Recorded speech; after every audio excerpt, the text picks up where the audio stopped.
नमस्कार दोस्तों, स्वागत है आपका अपने YouTube channel friends coaching centre में। आज आपके लिए देखने के लिए मिलेंगे हिंदी के टॉप 10 प्रश्न, जिसमें से आपको बताना है कि आप पर कितने प्रश्न सही बने। ठीक है दोस्तों, जिससे हमें मोटिवेशन मिलता रहता है कि आप पढ़ाई कर रहे हैं। नहीं तो आप कमेंट नहीं करते हैं तो उतना बढ़िया नहीं लगता है। ठीक है दोस्तों, तो जो दोस्त पहली बार चैनल पर विजिट कर रहे हैं वो लाइक सब्सक्राइब जरूर कर लें, जिससे उन्हें आगामी वीडियो मिलती रहे। ठीक है दोस्तों, बढ़ते हैं प्रश्न की ओर। वीर रस का स्थायी भाव है। ऑप्शन आपके सामने है, थोड़ा सा मैं आपको टाइम भी देता रहूँगा, जिसमें आपको पहले बताना है, फिर देखना है वीडियो में कि क्या उत्तर आ रहा है। ठीक, फिर मैचिंग करिएगा कितना सही हुआ कितना गलत, और जो फैक्ट हैं वो भी मैं साथ साथ आपको बताऊंगा। ठीक है, चलते हैं वीडियो की ओर। वीर रस का स्थायी भाव है शोक, ऑप्शन बी उत्साह, ऑप्शन सी वृत्ति, ऑप्शन सी निर्वेद। इसका राइट आंसर है दोस्तों, बिल्कुल सही कहा आपने, उत्साह। ठीक है, वीर रस उत्साह का भाव होता है।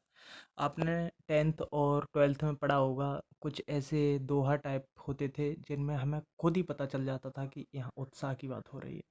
जैसे हाई स्कूल में था मैं, तब मुझे याद है पृथ्वीराज चौहान का था एक दोहा, चढ़ चेतक पर तलवार उठा करता भूतल पानी को, राणा प्रताप सिर काट काट कर करता सफल जवानी को। तो ऐसे जहाँ विचार आए, ऐसे यहाँ भावों का संकलन हो, वहाँ क्या होता है, वीर रस होता है, जिससे कि हमें सुनते ही हमारे शरीर में एक अलग प्रकार की एनर्जी आ सके। ठीक है, एकदम हमें गर्मी का भाव आ सके, वो क्या होता है, उत्साह होता है। ठीक है, चलते हैं अगले प्रश्न की ओर। अद्भुत रस का स्थायी भाव क्या है? ठीक है, अद्भुत रस का स्थायी भाव क्या है? ऑप्शन है जुगुप्सा, विस्मय, क्रोध, इनमें से कोई नहीं। बताइए। आपने पढ़ा होगा, इंग्लिश का एक चैप्टर है जिसमें कहा जाता है एक्सक्लेमेटरी, जिसमें बहुत सी चीज़ें आपको बताई जाती हैं, होर्रा, एलास, आहा, ओहो। ठीक है, तो उसको हिंदी में कहते हैं विस्मय। ठीक है, तो अद्भुत का जो रस का स्थायी भाव होता है वो होता है विस्मय।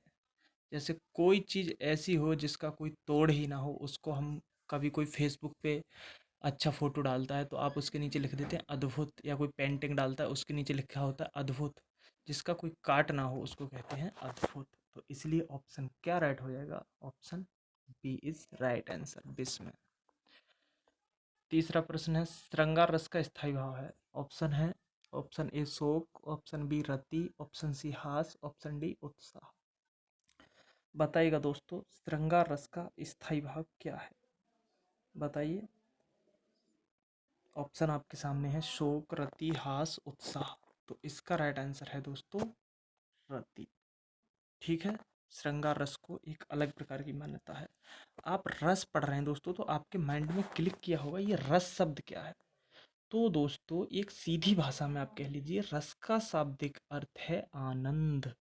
ठीक है, काव्य को पढ़ने या सुनने से जिस आनंद की अनुभूति होती है उसे हम रस कहते हैं।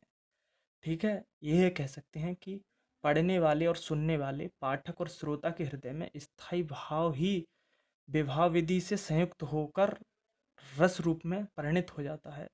वही क्या कहलाता है? वही रस कहलाता है। ठीक है, इतनी बात आप याद रखिएगा। ठीक है दोस्तों, वैसे ना स्थायी भावों की संख्या 11 बताई गई है, और जो भरत मुनि हुए थे उन्होंने रसों की संख्या 8 माना है, लेकिन कहीं कहीं आपको 9 लिखा मिल जाएगा। लेकिन आप 8 मिले तो 8 ही सही करके आइए। ठीक है, क्योंकि जो शांत रस है ना, उसको नमे रस के रूप में लिया गया है। ठीक है, तो उसको नवरस भी कहा जाता है। तो मूलता की बात की जाए तो मूलता नव रस ही माने जाते हैं, नौ रस। लेकिन देख लीजिए, आप सिचुएशन पर डिपेंड करिएगा। भरत मुनि के अनुसार आ जाए तो 8 ही माना गया है। ठीक है, चलते हैं अगले प्रश्न की ओर। शांत रस का स्थायी भाव है, फिर आ गया ना नमा वाला नवरस, मैंने बताया। शांत रस का स्थायी भाव क्या है? बताइए दोस्तों। शांत रस का स्थायी भाव होता है दोस्तों निर्वेद। इतनी बात आपको याद रखनी है। ठीक है, क्या मेरी बात क्लियर है? मेरी बात समझ में आ रही है? निर्वेद होता है शांत रस का स्थायी भाव। हिंदी काव्य में रसों की कुल संख्या है, आ गया ना प्रश्न, 11, 8, 9, 10। आप बताइएगा क्या हो जाएगा इसका राइट आंसर। तो यहाँ पर रसों की कुल संख्या हम 8 ही सही मानेंगे। ठीक है, D option is right answer. सर्वश्रेष्ठ रस किसे माना गया है? ये बात भी बहुत क्लियर है रस पढ़ने के लिए। हमें मालूम है कि रस का शाब्दिक अर्थ आनंद होता है, तो हमें ये पता होना चाहिए कि सर्वश्रेष्ठ रस कौन सा माना गया है। तो सर्वश्रेष्ठ रस की मान्यता जो है वो श्रृंगार रस को है। B option is right answer. ठीक है दोस्तों, आज के प्रश्न आपको थोड़ा अटपटे तो लगेंगे, लेकिन दोस्तों ऐसे ही प्रश्न पूछे जाते हैं। ज़्यादा सिंपल चीज़ें पढ़ने से कौन सा फ़ायदा है दोस्तों। डायनेमिक क्वेश्चन एग्जामिनर उठा रहा है तो हम पे सब चीज़ आना चाहिए। अगर हम बहुत ईजी ही पढ़ाते रहेंगे, सब चीज़ों को नहीं छुएंगे, तो आपके साथ थोड़ा अन्याय हो जाएगा ना। ठीक है, चलते हैं अगले प्रश्न की ओर।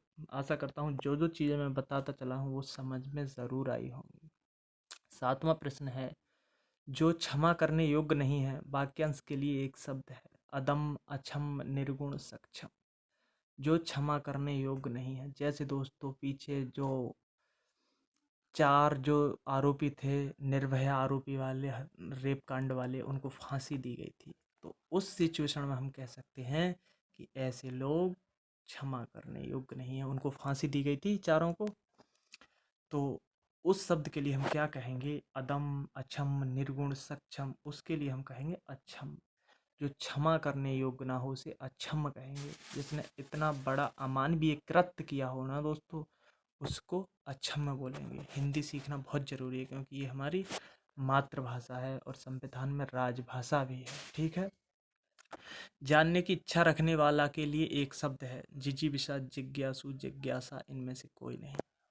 जो दोस्तों बच्चा होता है ना, छोटा बच्चा, 2 साल का, 2.5 साल का, 3 साल का, सब भाई बहनों के घर में एक ना एक छोटा बच्चा होगा, तो या किसी रिश्तेदार का होगा, बहन, मामा, दीदी, बुआ, कुछ किसी का भी हो सकता है। तो आप उसके संपर्क में रहिएगा, फिर आपको खुद ही पता चल जाएगा दोस्तों कि शिशु में हमने क्या चीज़ देखी। ठीक है, जो लोग बीएड बीटीसी किए हुए हैं वो तो सारे जानते ही हैं शिशुओं के बारे में, क्योंकि वहाँ उन्हीं की पढ़ाई होती है। वो गर्भावस्था से लेकर और प्रौढ़ावस्था तक और वृद्धावस्था तक सब बच्चों के बारे में ही बताया गया है। कैसी कैसी हरकतें करते हैं बच्चे, कैसे सीखते हैं, कैसे पढ़ना सीखते हैं, कैसे लड़ते हैं, कैसे विकास होता है। ठीक है, सब चरण उन्हीं के बताए गए हैं। तो जो शिशु होता है ना, मुद्दे की बात करते हैं, वो सबसे बड़ा जिज्ञासु होता है। ठीक है, तो B option is right answer दोस्तों।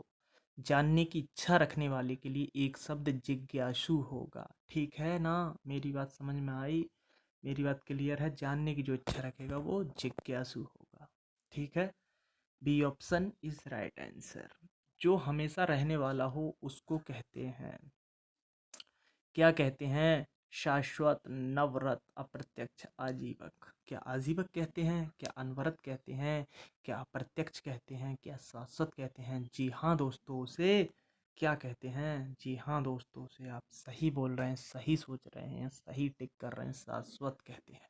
ऑप्शन नंबर ए, जो हमेशा रहने वाला हो उसे शाश्वत कहते हैं। जैसे चंद्रमा है, सूरज है, ठीक है, ये हमेशा ही रहेंगे। आकाश है और भगवान है, तो ये शाश्वत हैं। ठीक है, जिसे जीता ना जा सके, अजय, दुर्जय, दुर्गम, इनमें से कोई नहीं। बताइएगा दोस्तों,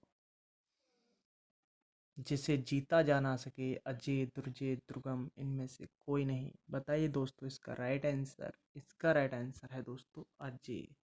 जिसे कोई जीत ना सके उसे क्या कहते हैं? अजय। ठीक है, ये ऑप्शन इज राइट आंसर दोस्तों। ऐसे ही प्रश्न पूछे जाते हैं। ये दोस्तों यूपी पीसीएस 2016 में मेंस में पूछा हुआ प्रश्न है। ठीक है दोस्तों, पीछे जितने भी प्रश्न हैं, चाहे वो एसएससी में आए हैं या यूपी ट्रिपल एससी में आए हैं या लोअर पीसीएस में आए हैं या अध्यापक भर्ती में आए हैं या शिक्षक भर्ती में आए हैं, ठीक है दोस्तों, किसी ना किसी एग्ज़ाम में ये ट्रेंड में रहे हैं। या बीएड की परीक्षा हो या कोई शिक्षक भर्ती हो जिसमें हिंदी का पोर्शन मायने रखता हो, वहाँ ऐसे प्रश्न पूछे ही जाते हैं। लेकिन आप आज से रस मत भूलना दोस्तों। रस का शाब्दिक अर्थ आनंद होता है। मैंने भी ऐसे याद किया था, आप भी ऐसे याद कर लो। ठीक है, काव्य को पढ़ने या सुनने से जिस आनंद की अनुभूति होती है उसे रस कहा जाता है। ये सुन लीजिए आप। ठीक है, जब आप वीर रस की बातें पढ़ेंगे तो आपको फीलिंग ज़रूर आएगी दोस्तों। मेन बात जो है वीरता वाली। ठीक है, तो आशा करता हूँ ये टॉप 10 हिंदी के प्रश्न थे, आपको ज़रूर समझ में आए होंगे। और कमेंट बॉक्स में आप मुझे बताइएगा दोस्तों वीडियो कैसी लगी और अगली वीडियो आप किस टॉपिक पर चाहते हैं। कुछ दिन से 1-2 क्लास नहीं हो पा रही हैं दोस्तों, तो थोड़ा बिज़ी होने के कारण ये सब है, लेकिन मैं आपके लिए हमेशा क्लास देता चला रहा हूँ। आप सहयोग करिए, सपोर्ट करिए, क्योंकि ये आपका चैनल है, मेरा चैनल नहीं है। ठीक है दोस्तों, मिलते हैं नेक्स्ट वीडियो में। और उससे पहले कोरोना वाले टाइम को फिर से कह रहा हूँ, एक विनम्र अपील कर रहा हूँ, यूटिलाइज़ करिए, पढ़िए दोस्तों। 69,000 का ऑर्डर आने के बाद दोस्तों उसकी आंसर की आ गई है। ठीक है दोस्तों, तो जो एक एक दो दो नंबर से रहे हैं उनकी आंखों में आखिरी ऑप्शन मिलाने पे आंसू आ गए हैं। क्यों आ गए हैं? क्योंकि छोटी छोटी वजह से सिलेक्शन रुक गया। बीएड किया, बीटीसी किया, इतनी फाइलें बनाई, इतना सारा काम किया, इतने असेसमेंट किए, फिर भी क्या हाथ लगी? निराशा। ठीक है, अब कुछ पता है कब भर्ती आए, कब ना आए, कितना समय लगे, फिर से तैयार लायक आप रहें ना रहें, शादी हो जाए, बच्चे हो जाए, तमाम लाइफ में दिक्कतें हैं। एक बार मौका हाथ से मत निकलने दो, जो मौका है उसे भुना लो। ठीक है दोस्तों, इस क्लास से आप आज मोटिवेट ज़रूर होंगे। ठीक है, तो जिसका 90 की आवश्यकता थी उसका 88, 87, 86 ऐसे रह गया है, 89 किनारे पे रह गया, उसको कितना अफसोस होगा। ठीक है दोस्तों, या जो 90 पे है उसकी धड़कन भी रुकी रहती है। ठीक है ना दोस्तों, तो आप इतना स्कोर करके आइए कि मेरिट से कम 10 नंबर ऊपर हों आप, तो आपका सिलेक्शन दमदार तरीके से हो। जैसे ही आप आंसर की चेक करें, कट ऑफ चेक करें, तो किसी प्रकार की मन में शंका की संकल्पना बिल्कुल उत्पन्न ना हो, आप अच्छे से खुश होकर अपनी नौकरी ज्वाइन कर सकें। ठीक है दोस्तों, इन्हीं सब बातों के साथ मैं विराम लेता हूँ। बताइएगा दोस्तों कमेंट बॉक्स में कि ये बातें कैसी लगी और ये वीडियो कैसी लगी और आप कैसे हैं। ठीक है दोस्तों, मिलते हैं नेक्स्ट वीडियो में। तब तक के लिए जय हिंद, वंदे मातरम दोस्तों।